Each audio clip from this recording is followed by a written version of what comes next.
राजनीतिक रेवड़ी रत्न, देश का सर्वोच्च सम्मान यानी भारत रत्न, जिसके लिए देश के हर एक नागरिक के मन में मान सम्मान है, जिसका मिलना इस बात का सबूत है कि भारत के लिए उस व्यक्ति ने अपना सर्वस्व न्यौछावर कर दिया है।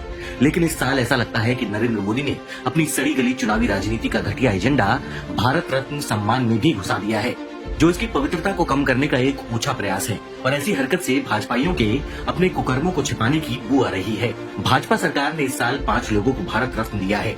इतिहास में ऐसा पहली बार है कि एक साथ 5 लोगों को एक ही साल में भारत रत्न दे दिया गया है।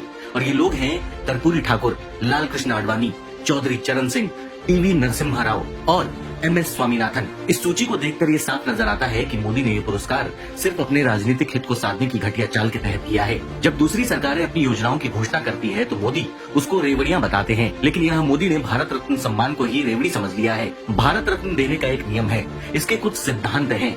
मिनिस्ट्री ऑफ होम अफेयर्स की वेबसाइट पर एक नोटिस में साफ लिखा है कि भारत रत्न एक वर्ष में ज्यादा से ज्यादा 3 ही दिए जा सकते हैं, इससे ज्यादा नहीं दिए जाते हैं, जबकि यहाँ 5 भारत रत्न दे दिए गए हैं।